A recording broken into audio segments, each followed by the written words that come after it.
Lámparas apagadas. Sherwood Anderson.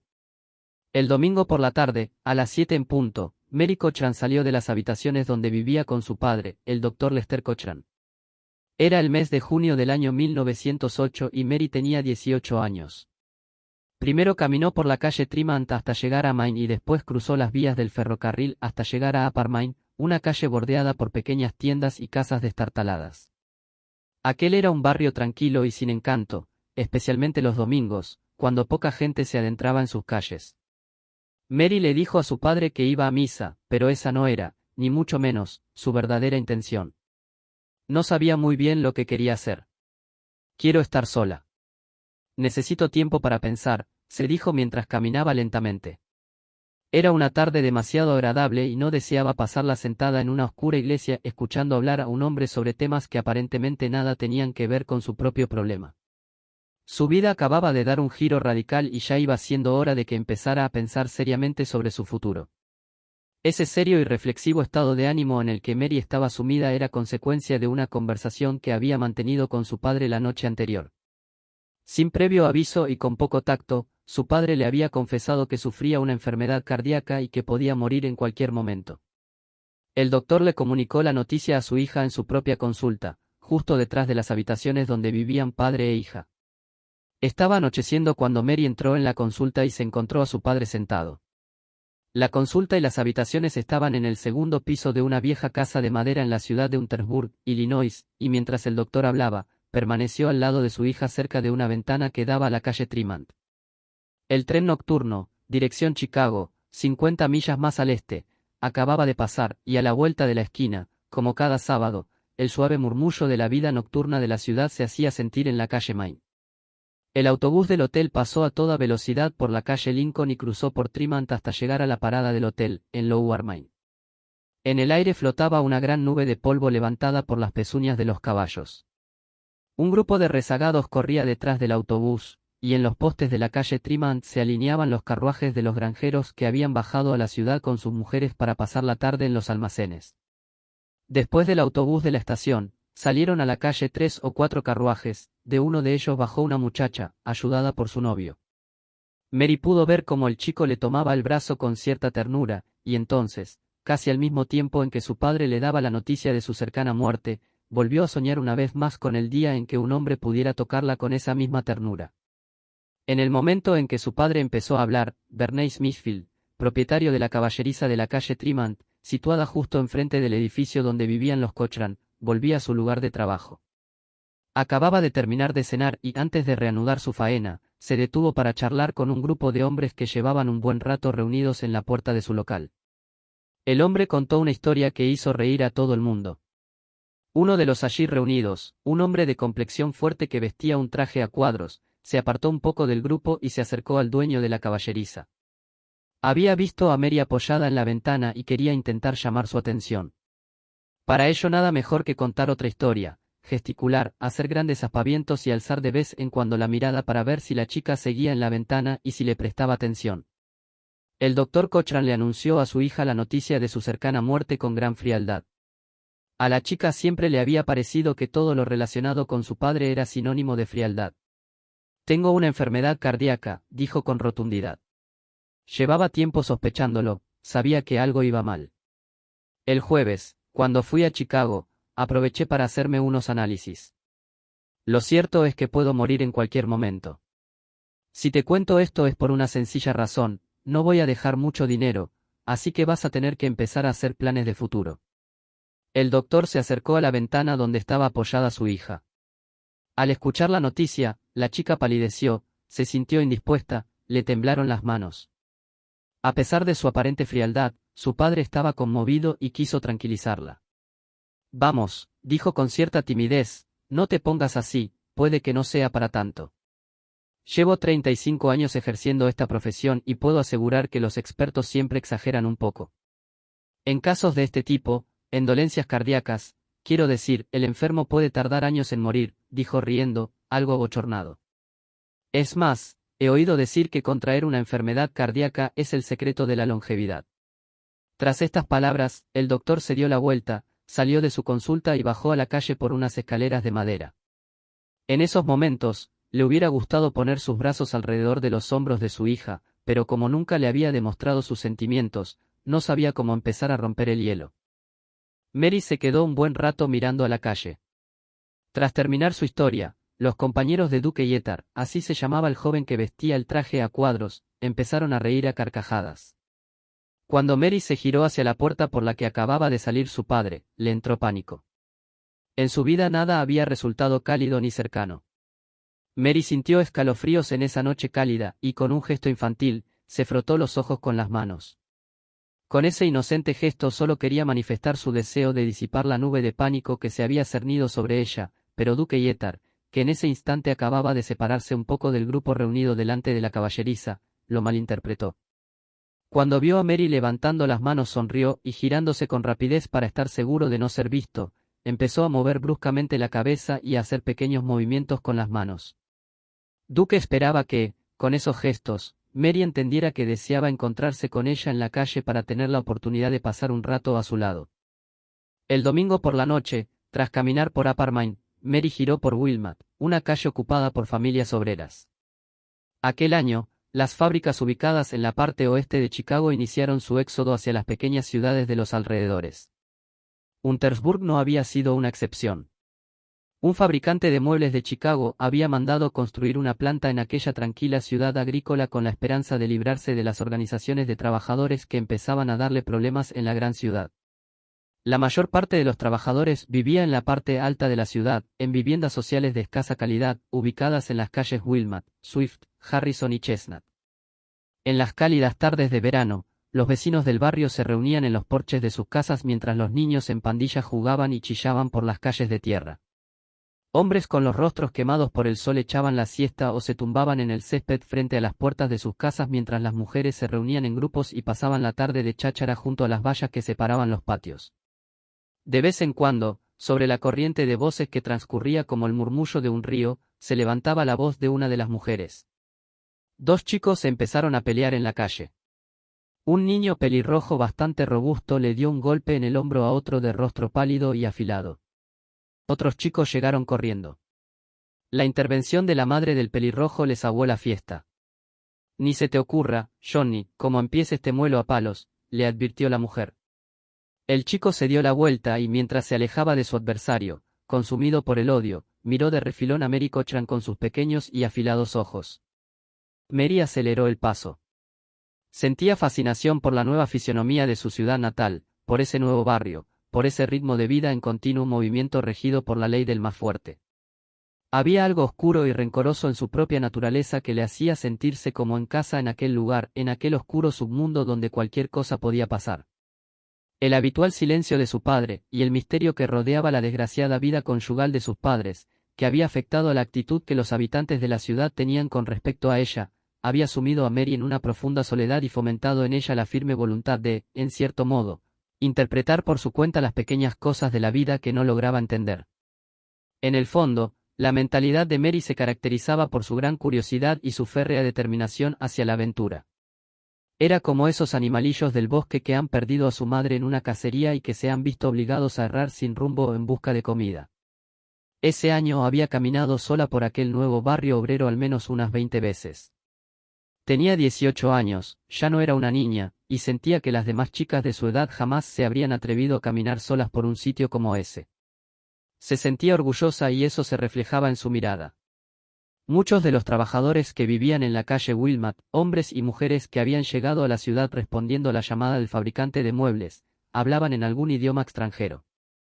A Mary le gustaba mezclarse con ellos, se sentía atraída por el sonido de esas extrañas voces. Pasear por aquellas calles era como salir de la ciudad y adentrarse en territorios desconocidos. En Lower Main o en las calles más residenciales de la parte este de la ciudad, allí donde vivían los jóvenes de su edad y donde residían comerciantes, oficinistas, abogados y los hombres de mayor poder adquisitivo de Untersburg, Mary había sentido siempre cierta hostilidad hacia su persona. Estaba convencida de que aquella hostilidad no tenía nada que ver con su manera de ser. Es porque soy la hija de mi madre, se decía. De hecho, era bastante reservada y apenas frecuentaba las calles por donde salían las chicas de su misma condición. Mary iba tan a menudo a la calle Wilmot que el vecindario comenzó a familiarizarse con ella. Puede que sea la hija de algún granjero y le guste venir a pasear por la ciudad, decía la gente del barrio. Una mujer pelirroja de caderas anchas la saludó cuando salía por la puerta de su casa. En el patio de otra casa había un joven fumando apoyado contra un árbol. En cuanto la vio llegar, soltó el cigarrillo. Mary pensó que con ese pelo tan moreno y esos ojos tan negros solo podía ser italiano. È bella. Si fai un onore a passare di qua, gritó alegremente el joven saludándola con la mano. Aquella tarde, Mary dejó atrás la calle Wilmot y llegó hasta una carretera de tierra. Aunque solo llevaba fuera unos minutos, le pareció que había pasado una eternidad. A un lado de la carretera, en la cima de una pequeña colina, había un granero abandonado. Frente al granero yacían en un gran agujero unas maderas carbonizadas, restos de una antigua granja. A escasa distancia del agujero, un montón de piedras cubiertas por una espesa enredadera. Entre los restos de la granja y el granero había un viejo huerto invadido por maleza enredada. Abriéndose camino entre la maleza, cubierta en su práctica totalidad por flores, Mary encontró un lugar donde sentarse, una roca apoyada contra el tronco de un viejo manzano. Oculta entre la maleza, desde la carretera únicamente podía verse su cabeza. En esa posición parecía una codorniz que, caminando por la yerba, escucha algún ruido extraño, se detiene, levanta la cabeza y empieza a mirar por todos lados. No era la primera vez que la hija del doctor se adentraba en aquel decaído huerto. Al pie de la colina empezaban las calles de la ciudad, y allí, sentada en su roca, Mary podía escuchar los sonidos que salían de la calle Wilmot.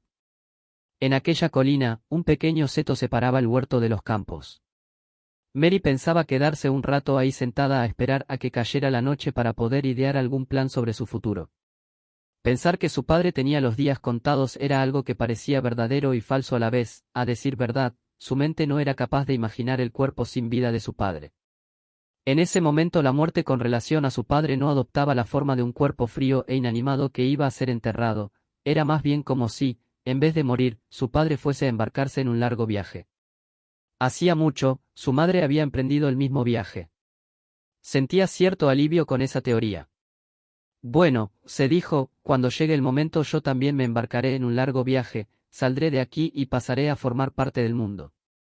Mary había ido en varias ocasiones con su padre a pasar el día a Chicago y le fascinaba la idea de que quizás ese fuese a ser su próximo destino. En su mente comenzaron a desfilar imágenes de aquellas largas avenidas abarrotadas de gente, perfectos desconocidos para ella. Caminar por esas avenidas y convivir con aquellos desconocidos sería como pasar de un árido desierto a un denso bosque cubierto por un perfecto césped. Mary sentía que en Untersburg un enorme nubarrón se había cernido siempre sobre ella. En su adolescencia esa sofocante atmósfera se había vuelto cada vez más asfixiante. Si bien era cierto que nadie había puesto en entredicho su situación en la comunidad, en el fondo sentía que existían ciertos prejuicios contra ella. Cuando solo era una niña, sus padres se vieron envueltos en un escándalo que convulsionó la ciudad. Mary recordaba haber sentido la compasión de la gente. «Pobrecilla. Qué pena», le dijeron. Un día, en una nublada tarde de verano, mientras su padre estaba fuera de la ciudad visitando a algún paciente y ella, sentada en la oscuridad, miraba por la ventana de la consulta, escuchó que unas personas mencionaban su nombre. Una pareja surgió de la oscuridad de la acera que daba a la consulta. «La hija del doctor Cochran es muy simpática», escuchó decir al hombre. La mujer se echó a reír. Ya no es una niña, y los hombres se sienten cada vez más atraídos por ella. Más vale andarse con ojo. Se va a meter en problemas, ya lo verás. De tal palo, tal astilla, contestó la mujer. Mary se quedó sentada bajo el árbol de aquel huerto entre 10 y 15 minutos pensando en la actitud de los ciudadanos hacia ella y el doctor. Esa hostilidad debería habernos acercado, se dijo, preguntándose si la inminente muerte de su padre lograría hacer lo que el nubarrón que durante tantos años se había cernido sobre ellos no había sido capaz de hacer. Bien visto, no era demasiado cruel que la muerte fuese a visitar a su padre. De alguna manera difícil de explicar, para Mary la muerte parecía haberse convertido en un ave de buen agüero. La mano de la muerte estaba a punto de abrir una puerta que le permitiría salir de la casa de su padre y entrar en una nueva vida. Entonces, con esa crueldad tan propia de la juventud, lo primero que se le vino a la cabeza fueron las numerosas posibilidades que podría ofrecerle su nueva vida. Mary seguía sentada, inmóvil. En la maleza, Los insectos que se habían visto obligados a interrumpir su canto empezaron a cantar de nuevo. Un tordo voló hasta el árbol donde estaba sentada y emitió un agudo silbido de alarma.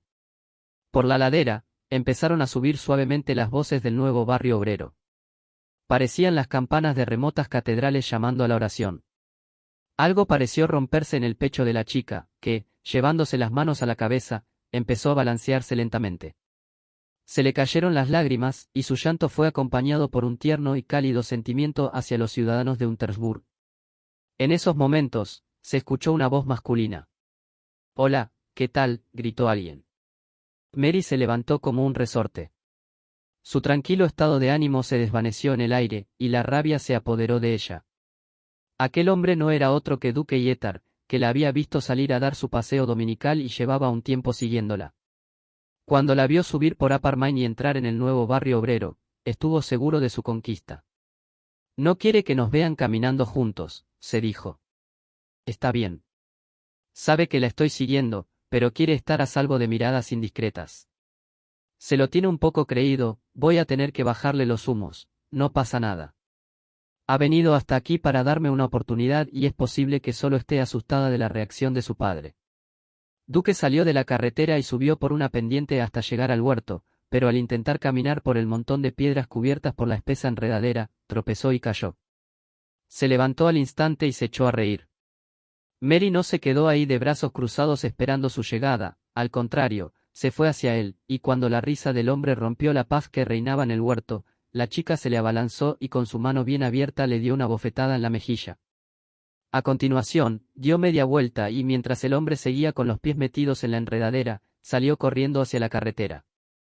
«Como se te ocurra seguirme o hablarme, eres hombre muerto», le gritó.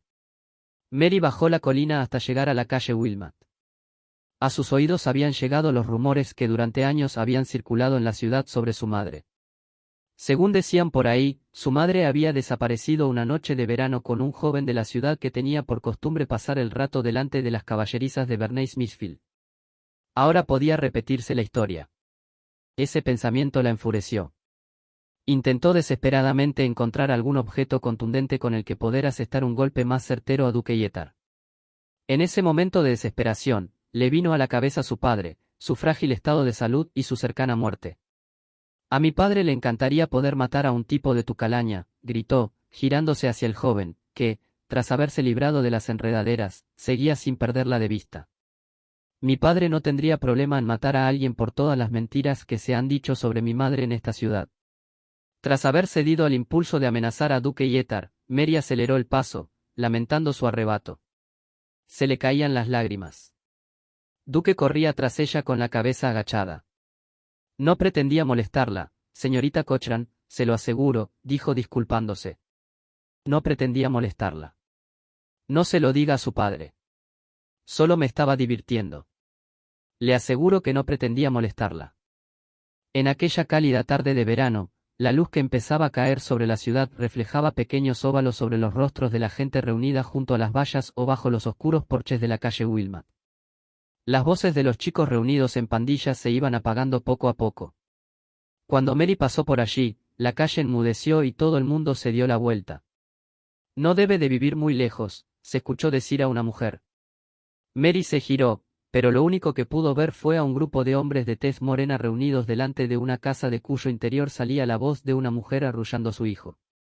El italiano que la había saludado poco antes y que aparentemente había pasado una tarde de domingo ajetreada, salió caminando por la acera y desapareció rápidamente en la oscuridad. Vestía su traje de los domingos, bombín negro, camisa blanca de cuello almidonado, y corbata roja. La resplandeciente blancura del cuello resaltaba el color de su piel morena.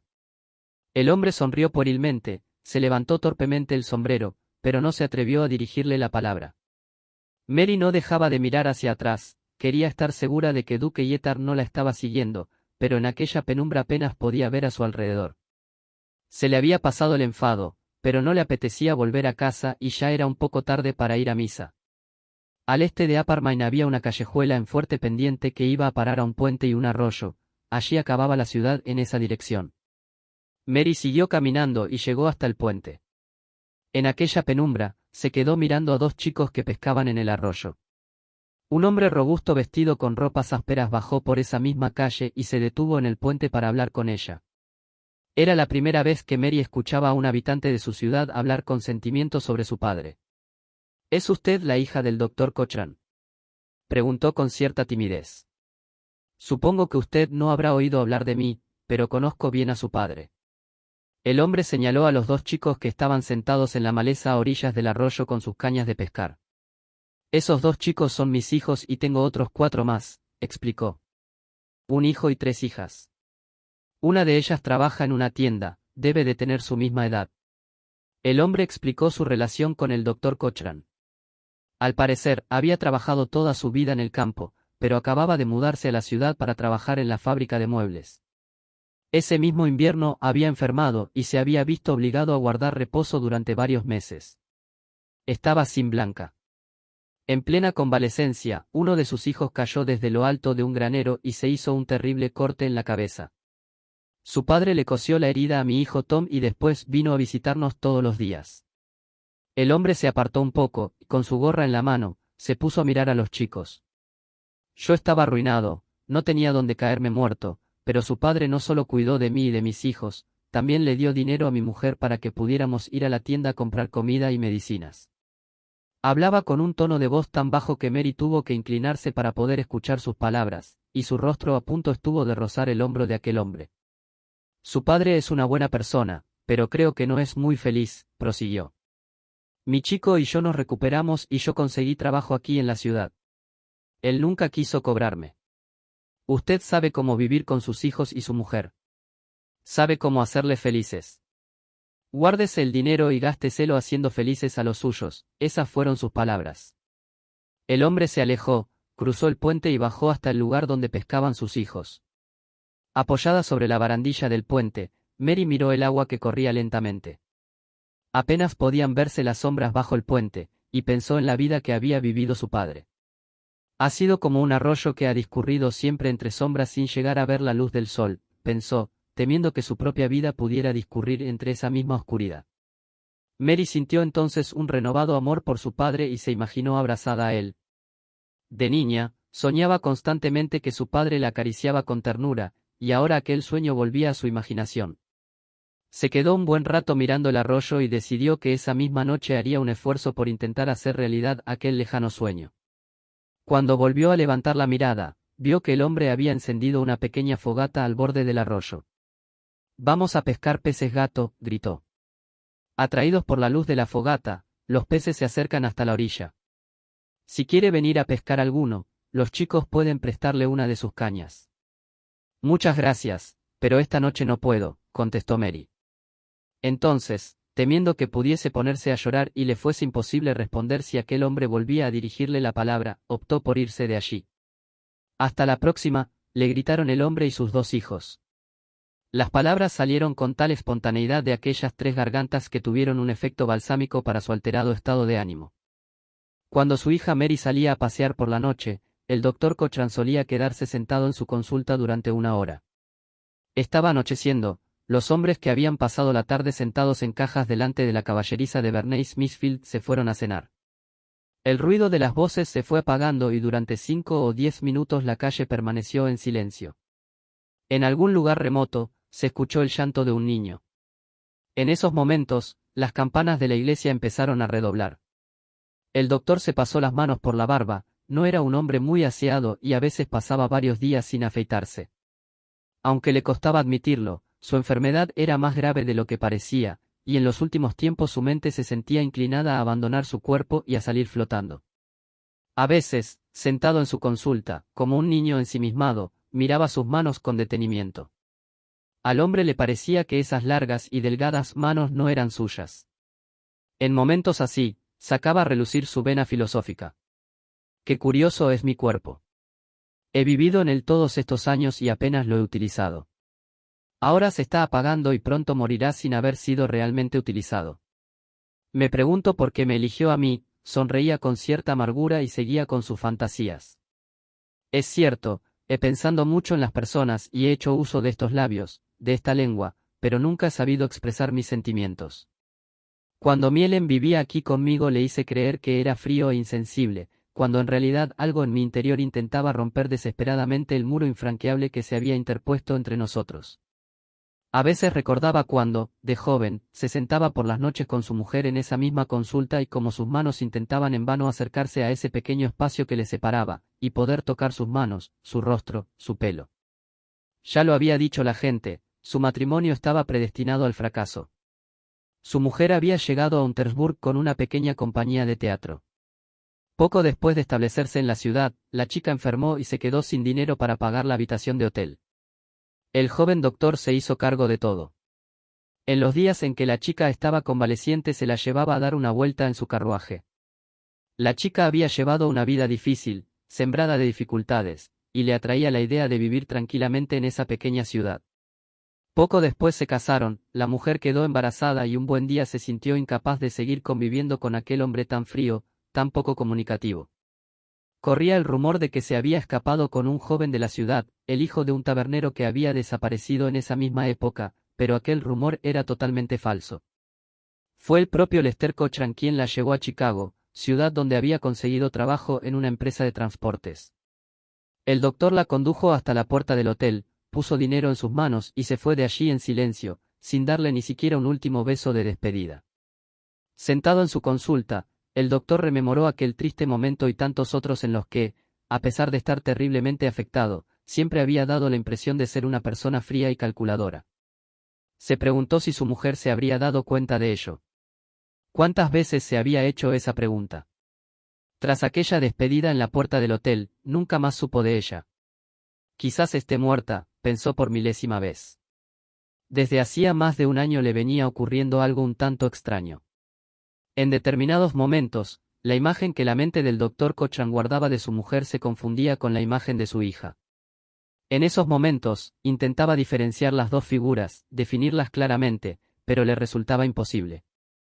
Aquella noche volvió a tener esa sensación, al girar ligeramente la cabeza, se imaginó que una figura blanca y estilizada entraba por la puerta de una de las habitaciones. La puerta, pintada de blanco, se mecía con la suave brisa que entraba por una de las ventanas. El viento que corría silenciosamente por la habitación se entretenía con unos papeles depositados sobre la mesa de la esquina. El doctor se levantó temblando al escuchar un ligero sonido, similar al de una falda. ¿Quién anda ahí? ¿Eres tú Mary o eres Ellen?, preguntó con voz ronca. Desde las escaleras que daban a la calle se escuchó el sonido de fuertes pisadas, alguien estaba subiendo. Cuando sintió que se abría la puerta principal, el frágil corazón del doctor se tambaleó y su cuerpo cayó pesadamente sobre el asiento. Alguien entró en la habitación. Era un granjero, uno de los pacientes del doctor. Cuando el hombre llegó al centro de la habitación encendió una cerrilla y la levantó por encima de su cabeza. «Hola», gritó. El doctor se levantó a duras penas de su silla para contestar, y el granjero se sorprendió tanto que dejó caer la cerrilla, que se fue consumiendo lentamente entre sus pies. Las piernas del joven granjero eran robustas, parecían dos pilares de piedra sosteniendo un fuerte peso. La pequeña llama de la cerilla que se iba consumiendo lentamente con la suave brisa lanzaba sombras parpadeantes por todas las paredes de la habitación. Esta nueva situación siguió alimentando la confusa mente del doctor que se negaba a abandonar sus divagaciones. Ajeno a la presencia del granjero, la mente del doctor prefirió recordar la época en que era un hombre casado. Esa luz parpadeante reflejándose en las paredes de la habitación le recordó otro baile de luz. Una tarde de verano, un año después de casado, su mujer Ellen quiso acompañarle a una de sus visitas. Por aquel entonces, la pareja estaba decorando sus habitaciones y, al llegar a la casa del paciente, Ellen se encaprichó de un viejo espejo que vio apoyado contra la pared de un cobertizo. Su original diseño le había llamado la atención, y la mujer del paciente no tuvo inconveniente en regalárselo. En el camino de regreso a casa, la esposa le anunció a su marido que estaba embarazada. Esa noticia conmovió profundamente al doctor. Estaba sentado con el espejo entre sus rodillas, mientras su mujer, conduciendo con la mirada perdida, le anunciaba la llegada de su primer hijo. Esa escena había quedado grabada a fuego en su memoria. El anochecer sobre los campos de avena, la oscura pradera y las esporádicas hileras de árboles que iban oscureciendo bajo aquella luz menguante. El espejo que tenía entre sus rodillas atrapaba los últimos rayos de sol, reflejando grandes bolas de luz sobre los campos y las ramas de los árboles. En esos momentos, en presencia del granjero, la tenue luz de la cerilla que se iba consumiendo lentamente en el suelo le recordó aquel otro baile de luz, y creyó entender el fracaso de su matrimonio y de toda su existencia. En aquella tarde en que Ellen le había anunciado la llegada de la gran aventura de su matrimonio, él permaneció en silencio porque realmente no tenía palabras para expresar lo que sentía. Siempre tenía alguna excusa para justificar su comportamiento. Pensé que Ellen debería haberme entendido sin palabras, y llevo toda la vida pensando que Mary debería entenderme sin palabras.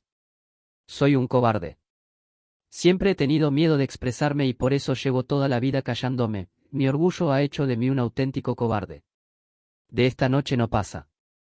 Aunque me deje la vida, esta noche hablaré con Mary, dijo en voz alta, pensando en la imagen de su hija. Oiga. ¿A qué viene eso?, preguntó el granjero que seguía de pie con el sombrero en la mano esperando a poder contar la razón de su venida. El doctor sacó su caballo de la caballeriza de Bernay Smithfield y salió de la ciudad con el granjero para atender a su esposa que iba a dar a luz a su primer hijo. Era una mujer delgada de estrechas caderas, y su bebé era bastante grande. El doctor hizo un gran esfuerzo por sacar a la criatura y la mujer, asustada, gimió de dolor. El marido entraba y salía constantemente de la habitación. Allí había también dos vecinas dispuestas a ayudar que guardaron silencio en todo momento.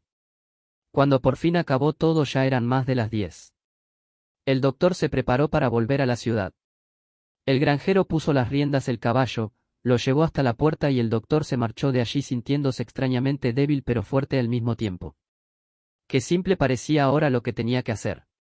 Tal vez al llegar a casa su hija estuviera ya acostada. Quizás tendría que despertarla y pedirle que se levantara y fuera a la consulta porque tenía algo importante que decirle. Aunque tuviera que comerse su orgullo, tenía que contarle la historia de su matrimonio, de su fracaso. Había algo muy hermoso en mi Ellen y tengo que intentar transmitirle eso a Mary. La ayudará a convertirse en una mujer hermosa, pensó, totalmente confiado en la firme resolución que acababa de tomar. El doctor llegó a la puerta de la caballeriza a las 11. Allí estaba Bernay Smithfield hablando con el joven duque Yeatar y con otras dos personas. El dueño del local se llevó el caballo y desapareció en la oscuridad. El doctor se quedó unos instantes de pie apoyado contra la pared del edificio. El vigilante nocturno del barrio, miembro del grupo que seguía charlando delante de la puerta de la caballeriza, empezó a discutir con duque Yeatar, pero el doctor, ajeno al episodio, no escuchó ni los improperios ni las carcajadas que Duque le dedicó al vigilante. El doctor parecía poseído por un extraño y dubitativo estado de ánimo. No lograba recordar algo que deseaba hacer con todas sus fuerzas. ¿Tendría que ver con su mujer Ellen o más bien con su hija Mary? Su mente seguía confundiendo las imágenes de las dos mujeres y para aumentar la confusión apareció una tercera imagen, la de la mujer que acababa de tener el bebé. La confusión reinaba en su mente. Empezó a cruzar la calle para acceder a las escaleras que llevaban a su consulta, se detuvo y se quedó mirando a su alrededor. Bernay Smithfield venía de dejar su caballo en el establo y se disponía a cerrar la puerta del local. Un farol iluminado se columpiaba en la puerta de la caballeriza y lanzaba grotescas sombras de luz sobre los rostros y las formas de los hombres que discutían contra el muro. Mary esperaba el regreso de su padre sentada junto a una ventana de la consulta. Estaba tan absorta en sus propios pensamientos que ni siquiera se dio cuenta de que Duque Yeatar estaba ahí abajo, hablando con otros hombres. Poco antes, cuando Duque apareció por la calle, había vuelto a sentir el terrible enfado de primeras horas de la tarde y recordado la mirada arrogante de aquel hombre avanzando hacia ella en el huerto, pero en esos momentos se había olvidado de él y solo pensaba en su padre. Un incidente ocurrido años antes volvió a traumatizarla. Una tarde de mayo, cuando Mary solo tenía 15 años, su padre le pidió que le acompañara a visitar a un paciente. El doctor tenía que ocuparse de una mujer enferma en una granja, a unas 5 millas de la ciudad. Ese día, debido a las fuertes lluvias, las carreteras estaban impracticables. Ya había anochecido cuando llegaron a la granja. Padre e hija fueron a la cocina y comieron un plato de comida fría. Por alguna razón, a Mary le pareció que aquella noche su padre estaba algo más alegre, hasta había intentado charlar con ella en el camino. Incluso a tan temprana edad, Mary era ya una joven alta y esbelta. Acabada la cena, salieron de la cocina y dieron una vuelta por la casa. Ella fue a sentarse al porche. Su padre la acompañó un rato, se metió las manos en los bolsillos y, echando la cabeza hacia atrás, se puso a reír con cierta efusividad. Aunque pueda parecer extraño, ya no eres una niña y dentro de poco serás toda una mujer, le dijo a su hija. Cuando llegue ese momento, ¿qué crees que va a pasar? ¿Qué tipo de vida piensas llevar? ¿Qué te deparará el futuro? El doctor fue a sentarse al lado de su hija. Por un instante, Mary pensó que su padre iba a abrazarla. Entonces, el hombre se levantó y entró en la casa, abandonándola en la oscuridad. Y mientras recordaba ese incidente, Mary recordó también que, en esa lejana noche de su infancia, se mantuvo en silencio ante los pequeños progresos de su padre. Incluso llegó a pensar que quien tenía la culpa de la vida que llevaban no era su padre, sino ella. Si el hombre que había conocido en el puente no había sentido la frialdad de su padre era porque se había mostrado en todo momento amable y generoso con la persona que se había preocupado por él durante su enfermedad. Su padre le había dicho a ese hombre que sabía cómo vivir con sus hijos, y Mary recordó con qué cariño se habían despedido de ella los dos chicos que pescaban en el arroyo. Ese padre ha sabido ser un buen padre porque sus hijos han sabido entregarse, pensó sintiéndose culpable. Ella también quería entregarse. Y pensaba hacerlo ese mismo día. Aquella lejana noche, de regreso a casa, su padre volvió a fracasar en su intento de destruir el muro que le separaba. Las fuertes lluvias habían provocado la crecida del río que tenían que cruzar. Cuando ya casi habían llegado a la ciudad, su caballo se puso nervioso y no tuvieron más remedio que detenerse en un puente de madera. Su padre cogió las riendas con las dos manos e intentó tranquilizar al animal. Bajo el puente, la crecida del río provocaba un ruido ensordecedor y al lado de la carretera, en un terreno llano, se había formado un gran charco de agua. En esos momentos, la luna salió de entre las nubes y el viento formaba pequeñas olas en el agua. El charco estaba cubierto por un gran baile de luces. Es hora de contarte lo que ocurrió entre tu madre y yo, le anunció su padre con voz ronca, pero en esos momentos las vigas de madera del puente comenzaron a crujir peligrosamente y el caballo echó a correr. Su padre pudo retomar el control del animal al entrar en las calles de la ciudad y volvía a estar sumido en su timidez habitual. Sentada en la oscuridad junto a la ventana de la consulta, Mary vio llegar a su padre. Tras bajar del caballo, el doctor no subió directamente a la consulta como solía ser su costumbre. Esa noche prefirió quedarse un rato más en la oscuridad, delante de la puerta de la caballeriza. Cruzó la calle, dio media vuelta y desapareció en la oscuridad. Entretanto, los hombres que llevaban un par de horas hablando tranquilamente, empezaron a discutir. Jack Fischer, el vigilante nocturno, le había estado contando a sus compañeros historias de una batalla en la que había luchado durante la guerra civil, y Duque Yeatar no tuvo mejor idea que tomarle el pelo. Al vigilante sus comentarios no le hicieron ninguna gracia. Sacó la porra, moviéndose con dificultad. La arrogante voz de Duque Yeatar interrumpió el relato de su víctima. «¿Sabes, Jack? Deberías haber rodeado a ese rebelde». «Sí, señor, deberías haberle rodeado y una vez rodeado deberías haberle volado la tapa de los sesos». «Eso es lo que yo habría hecho», dijo Duque, riendo a carcajadas. «Te hubieras cubierto de gloria, Duque», le contestó el vigilante, con cara de pocos amigos. El soldado decidió marcharse. Mientras se iba alejando, la risa de Duque Yeatar y del resto de compañeros seguía retumbando en sus oídos. En ese mismo instante, Bernays Smithfield, tras haber dejado el caballo del doctor en el establo, salió a la calle y cerró la puerta del local. Sobre la puerta, un farol iluminado se columpiaba en el aire. El doctor Cochran cruzó la calle, cuando llegó al rellano de la escalera, dio media vuelta y se dirigió a los presentes. «Buenas noches», les gritó con alegría. En aquel instante, el viento dejó caer un mechón de pelo sobre la mejilla de Mary.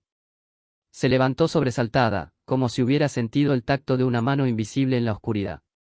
Había visto a su padre volver cientos de veces de aquellas visitas nocturnas, pero esa era la primera que les dirigía la palabra a los tipos que se reunían delante de la caballeriza. Mary no estaba segura si la persona que en esos momentos subía las escaleras era realmente su padre.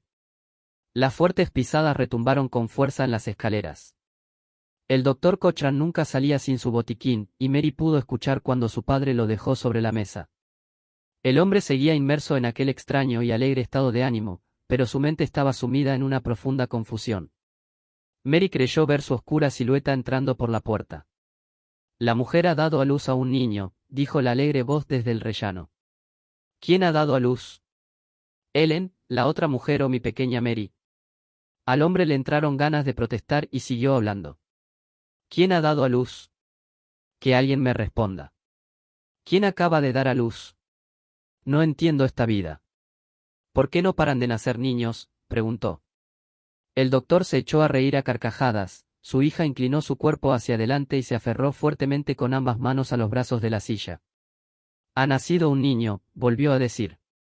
Qué extraño, mis manos han ayudado a un niño a nacer y yo en cambio puedo morir en cualquier momento. Los pasos del doctor Cochran retumbaron con fuerza en el suelo del rellano. Tengo los pies fríos y entumecidos de tanto esperar a que la vida dé un paso al frente, dijo con cierto cansancio. Esa mujer luchó hasta la extenuación y ahora me toca a mí hacer lo mismo.